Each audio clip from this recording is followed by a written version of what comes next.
बच्चों हम पढ़ रहे थे परासरण दाब, क्या पढ़ रहे थे? परासरण दाब। और आज हम इसी पर आधारित क्या करेंगे? आंकिक प्रश्नों को करेंगे। आंकिक प्रश्न करेंगे इस पर, ठीक। इसके आंकिक प्रश्नों को देखेंगे, परासरण दाब के आंकिक प्रश्नों को। अभी इसी बार 2023 में एक क्वेश्चन आया था। क्वेश्चन क्या था कि 27 डिग्री सेल्सियस पर, ठीक, कितना देसी मोलर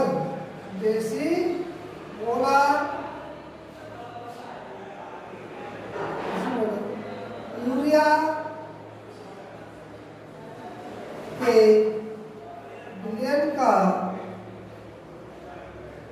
विलयन का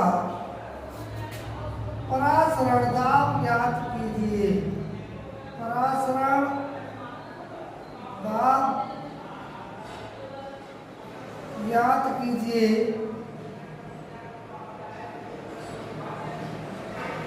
बच्चों, ये सवाल 2017 में आए हुए सवाल का ही प्रतिरूप है। उसमें क्या था? उसमें था अथवा, लिख रहे हैं अथवा। ये क्वेश्चन 2023 में आया था, इसी साल, ठीक, जो एग्जाम निकला है इसी में। और इसके साथ में क्या दिया हुआ था क्वेश्चन में? वो क्वेश्चन में दिया हुआ है कि 27 डिग्री सेल्सियस पर m/10, ठीक, यूरिया के जलीय विलयन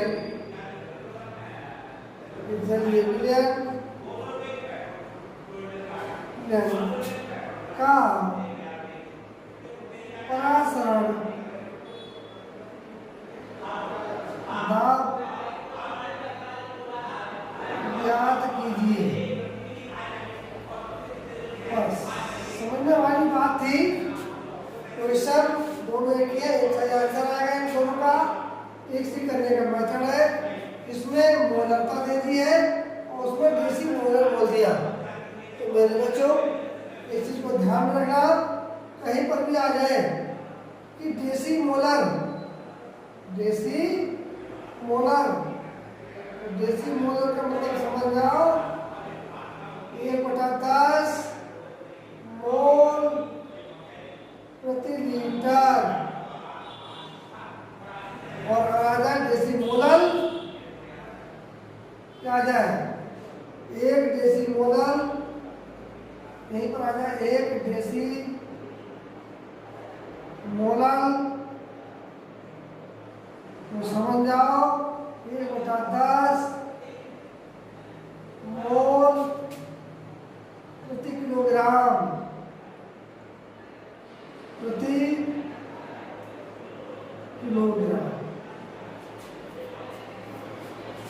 ऐसी तरह से सेंटीमोलर हो जाएगा। 1 सेंटीमोलर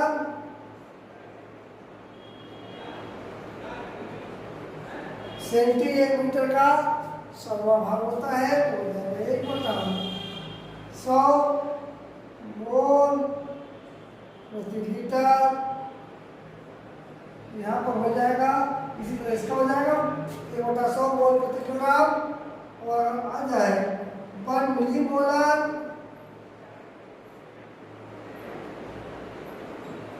इसका मतलब होता है 1/1000 मोल प्रति लीटर, ठीक। तो इस तरह से ये कुछ साध्यताओं के जो मोलर विलयन होते हैं उनके संकेत होते हैं कि इसका मतलब हो जाता है 0.1 मोल प्रति लीटर। इसका हो जाता है 0.01, इसका हो जाता है 0.01 मोल प्रति लीटर। यहाँ पर देखिए इन्होंने m/10 दे दिया। m का मतलब है मोलरता।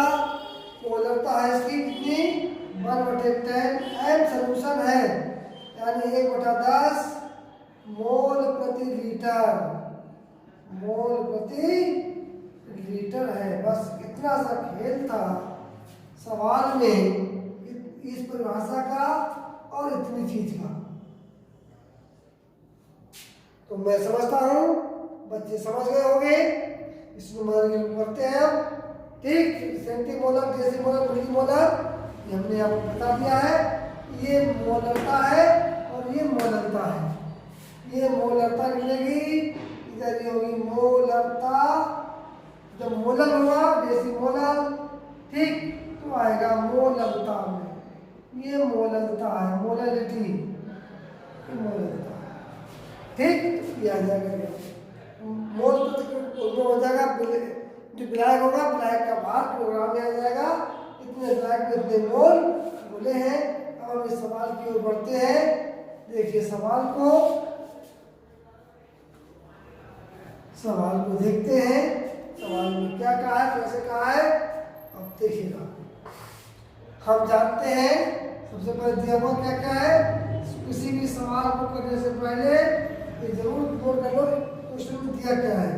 तो क्या क्या दिया है, दिया है नंबर 1 तो ताप T दिया है। T दिया है 25 डिग्री सेल्सियस। बच्चों 25 डिग्री सेल्सियस, सॉरी सब 27 डिग्री सेल्सियस। ऐसे करंट बोलेगा उसको परम ताप में बदलिएगा, या 227 प्लस 273 बराबर 300 केल्विन, ठीक। इसको बदल लीजिएगा, डिग्री सेल्सियस है, इसको केल्विन बदल दिएगा, ठीक। इसी को हमने बदल लिया है। केल्विन में पैमाना दीजिएगा, परम ताप होता है T, और क्या दिया हुआ है, मोलरता दी गई है, ठीक।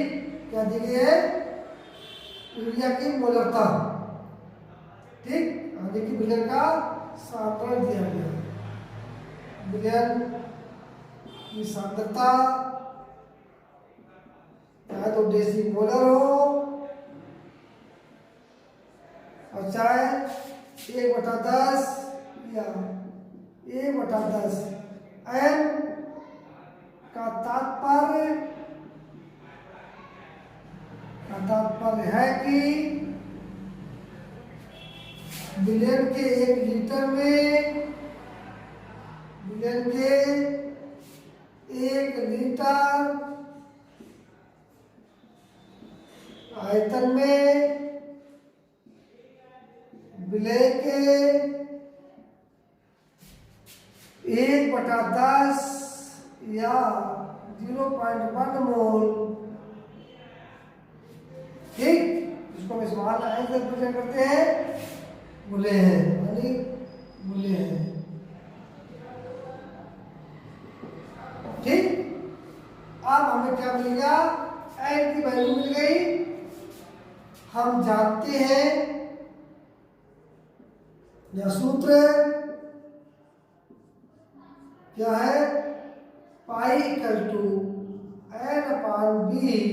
N/B/T, ये आता है। पाई पराशर दाब है, N मोलों की संख्या है, B आयतन है विलयन का, S तुम्हारा जो वो गैस ताप होता है, T परम ताप होता है, ठीक। इसको भी डिनोट करिएगा, जहां पाई विलयन का पराशर दाब है,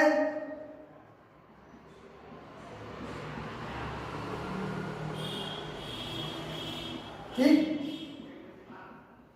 इस और एम क्या है, विलय के मोलों की संख्या है, विलय के मोलों की संख्या है, और एस क्या है, विलयन का स्थिरांक है, विलयन का गैसीय स्थिरांक समझ लीजिएगा इसको। गैसीय स्थिरांक है, इसकी वैल्यू R के बराबर होती है। जो गैस स्थिरांक होता है, T क्या है, परम ताप है, और B क्या है, विलयन का आयतन है, सिलेंडर का आयतन है। सब चीजें हमें दी गई है, हम वैल्यू को रख लेंगे। तो पाई बराबर क्या हो जाएगा 0.1। एस की वैल्यू जो स्थिरांक होता है इसकी वैल्यू होती है 0.0821 केल्विन पर मोल एटीएम पर मोल केल्विन एटीएम केल्विन पर मोल हो जाता है। ठीक है, इसको देख लो ऐसा भी हो।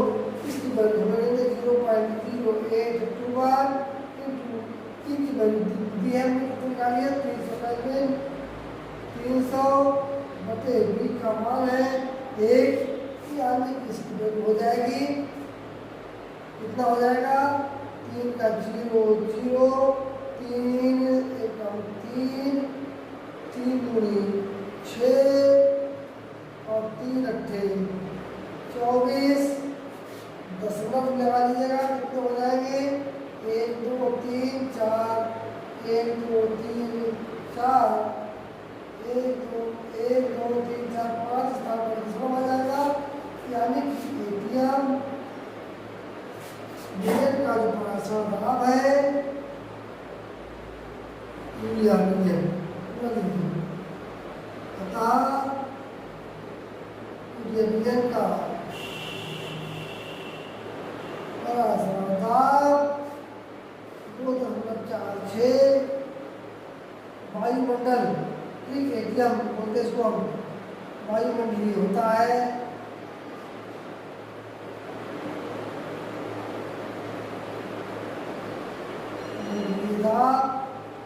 साथ में हम एटीएम से रिप्रेजेंट करते हैं।